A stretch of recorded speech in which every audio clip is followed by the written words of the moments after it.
जो लोग जिनके पेशेंट अंदर हैं उन्होंने अंदर पेशेंट को बचाना है, उसकी केयर करनी है, जहाँ वीडियोग्राफी बनानी है या क्या करना है, केयर करनी है जहाँ वीडियोग्राफी बनानी है या क्या करना है। इनसे क्वेश्चन करूँगा कि जो आपने स्टिकर लगाया है क्या मीडिया के लिए लगाया है कि मीडिया अंदर नहीं आ सकता। जहाँ के 100% लोगों को वैक्सीनेशन कर चुकी हैं, हम आपको एक गली में 10 लोग आपको बता देंगे कि जिन्होंने वैक्सीनेशन नहीं हुई है या नहीं करो। हरास तो नहीं ना करें, क्योंकि जम्मू कश्मीर के जो पत्रकार है, खासकर मैं जम्मू की बात करता हूँ। क्या हमारा जम्मू मेडिकल कॉलेज बख्शीनगर क्या हाई अलर्ट पे आ गया है? सोमनाथ जी, जैसे कि बात करें वेस्ट बंगाल की बात करें, मध्य प्रदेश की बात करें, बिहार की बात करें, उत्तराखंड और उड़ीसा की बात करें, वहाँ पे जर्नलिस्ट को है जो कि सम्मानपूर्वक उनको जो कि फ्रंट लाइन घोषित किया गया है। तो हमारे जम्मू कश्मीर की बात करें, यहाँ पे जर्नलिस्टों को एक ऑर्डर पास किया गया है हॉस्पिटल की तरफ से। वहाँ पे जो अगर हम फोटोग्राफी वीडियोग्राफी की बात करें, वो मीडिया कर्मी क्या समझे, क्योंकि आम जनता तो फोटोग्राफी का इस्तेमाल नहीं कर रही है, वीडियोग्राफी का इस्तेमाल नहीं कर रही है। हमारे से ज़्यादा जहाँ की जो हॉस्पिटल एडमिनिस्ट्रेशन है वो सही बता सकती है। तो जो पहला क्वेश्चन था कि जो पत्रकार लोग हैं कई स्टेटों में उनको फ्रंट लाइन वॉरियर्स का स्टेटस दिया गया है, लेकिन जम्मू में भी हमने पिछले दिनों में सुना था कि जम्मू के जो पत्रकार हैं जम्मू कश्मीर के, उनको भी दिया गया था, लेकिन वो सिर्फ सुनने में ही आया था, उसका कोई ऑर्डर वगैरह नहीं निकला। तो सबसे पहले कोरोना वैक्सीन की बात करें तो सबसे पहले हमारे इंडिया में बनी और इंडिया ने बाहर भी इसकी सप्लाई दी, लोगों को बचाने की कोशिश की। आज मतलब के पूरे वर्ल्ड में इंडिया में ज़्यादा केस है जो आंकड़े बता रहे हैं। तो बाहर वाले जितनी भी कंट्रीज़ हैं वो बढ़ चढ़ कर खुले दिल से हेल्प कर रहे हैं इंडिया की। और जम्मू में भी जर्मनी से 6 कंटेनर्स जहाँ पे पहुँचे, जो 2 दिन पहले की बात है। कम से कम आप अप्रिशिएट करने के बजाय हरास तो नहीं ना करें, क्योंकि जम्मू कश्मीर के जो पत्रकार है, खासकर मैं जम्मू की बात करता हूँ, तो जहाँ के पत्रकारों ने हो सकता है हर स्टेट से ऊपर उठकर जहाँ की लोगों की आवाज़ बनकर सामने आई है, और पत्रकारों की वजह से ही आज जो कोरोना फेज़ 2 है उसका लेवल, चाहे डेथ रेट हो वो कम हुआ है, जो पॉजिटिव रेट है वो भी कम हुआ है। तो इसके ऊपर हम ज़्यादा बात नहीं कर सकते, क्योंकि टेस्टिंग पे बात होती है कि आज कितने लोगों की टेस्ट किए आपने, कितने पॉजिटिव आए, ये टेस्टिंग रेट पे ही डिपेंड करता है। सर, अगर बात करें आंकड़ों की, मौत का जो आंकड़ा है वो थम नहीं रहा है, वो दिन ब दिन उसमें बढ़ोतरी हो रही है। तो अब सवाल ये उठता है कि फिर भी मौत का आंकड़ा बढ़ क्यों रहा है, और इसमें हमने खुश होने की कोई इसमें बात नहीं है कि कल 50 लोगों की जान गई तो आज 40 की गई या 45 की गई, वो क्यों चले गए, इसके ऊपर भी एक सवालिया निशान है। अब फॉरेन कंट्रीज आपको हर चीज़ दे रही है, ऑक्सीजन प्लांट भी दे रही है, आपको वेंटिलेटर भी दे रही है और दवाइयाँ भी दे रही हैं।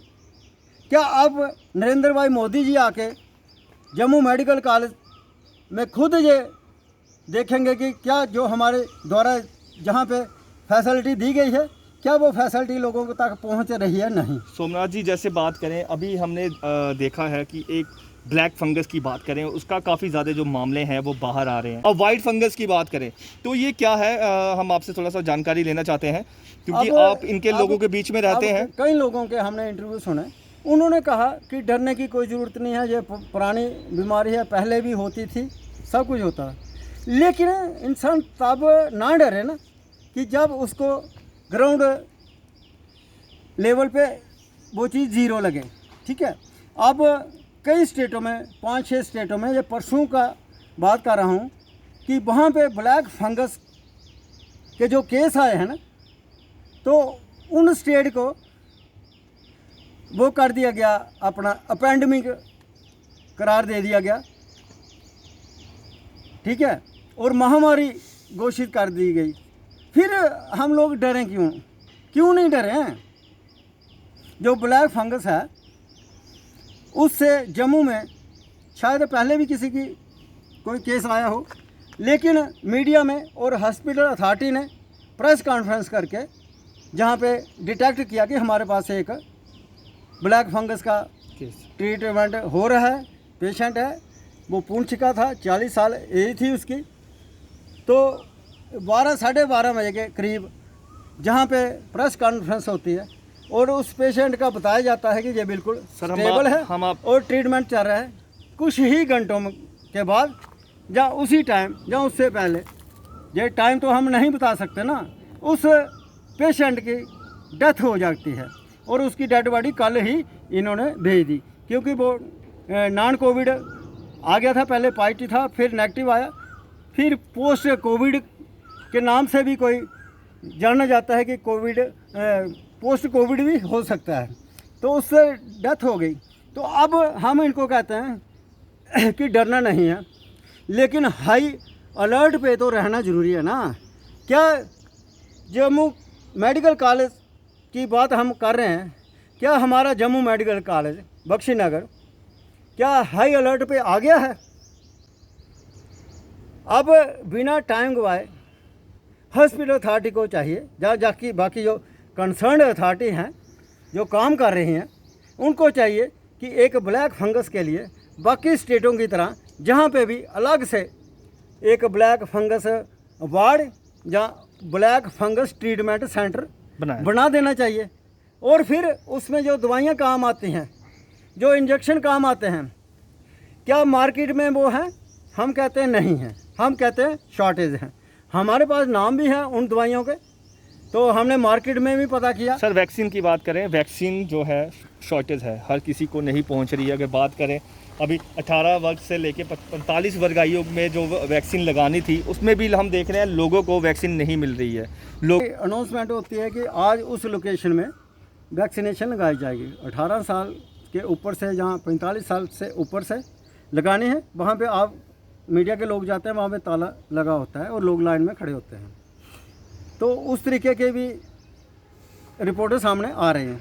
अब इन्होंने ये भी कह दिया कि जो 45 एज से ऊपर है जम्मू में या कश्मीर में 100% हम वैक्सीन कर चुके हैं। क्या ये मानने वाली बात है? क्या ये आंकड़े सिर्फ किताबों में ही किताबों में लगते हैं हमें? अगर ये प्रूव कर दें कि हमने 100% 45 से अब लगा दी है, से ऊपर के 100% लोगों को वैक्सीनेशन कर चुकी हैं, हम आपको एक गली में 10 लोग आपको बता देंगे कि जिन्होंने वैक्सीनेशन नहीं हुई है या नहीं करवाया। आज तो स्लॉट भी नहीं मिलता, कोई करवाना भी चाहे तो स्लॉट नहीं मिलता। सर DRDO की बात करें, हॉस्पिटल जो तैयार किया जा रहा है, अब तीसरी वेव भी आने वाली है, तो सरकार को ये कदम पहले नहीं उठा देना चाहिए था दूसरी वेव आने से पहले? चलो पहले कदम उठाने से ये सरकार परहेज़ किया इन्होंने, जहाँ पीछे रहे, जहाँ अलर्ट नहीं थे, जो होना चाहिए था। अब इनको अलर्ट हो जाना चाहिए। अब इनको ज़्यादा फोकस जो है कोविड फेज़ 1 सेकंड और ब्लैक फंगस और वाइट फंगस की तरफ देना चाहिए। और इसमें बड़ा कुछ कॉम्प्लिकेशन भी रहती है कि जो ब्लैक फंगस वाले हैं उनको क्या ट्रीटमेंट देना है, कैसे देना है, उसमें साफ़ सफाई की बड़ी ज़रूरत होती है। सबसे बड़ी प्रॉब्लम जो हमने देखी सुनी है वो ये है कि जो ऑक्सीजन का सिलेंडर होता है ना, उसमें जो बॉटल होती है पानी की, ठीक है, जो फिल्टर होकर ऑक्सीजन आगे जाती है, तो उसमें भी प्रॉब्लम आ सकती है। उसको भी सरकार को चाहिए, जैसे वेंटिलेटर है, ऑक्सीजन है, उसके बाद मास्क वगैरह हैं, बाईपैप मशीनें हैं, उनको एक पेशेंट से जब उतरती है ना, उसको सैनिटाइज करके दूसरे पेशेंट को देना चाहिए। लास्ट में मैं इनसे क्वेश्चन करूंगा कि जो आपने स्टिकर लगाया है, क्या मीडिया के लिए लगाया है कि मीडिया अंदर नहीं आ सकता? जहाँ जो लोग जिनके पेशेंट अंदर हैं, उन्होंने अंदर पेशेंट को बचाना है, उसकी केयर करनी है, जहाँ वीडियोग्राफी बनानी है, या क्या करना है, ठीक है ना। जो सीधे सीधे तौर पे मीडिया के ऊपर गोल मोल तरीके से ये एक स्टिकर लगाया गया है कि ताकि हम जो कोर्ट में जाएगा, अगर कोई इसका एक्शन लेगा तो हम कहेंगे तो हमने मीडिया के लिए तो लिखा ही नहीं है।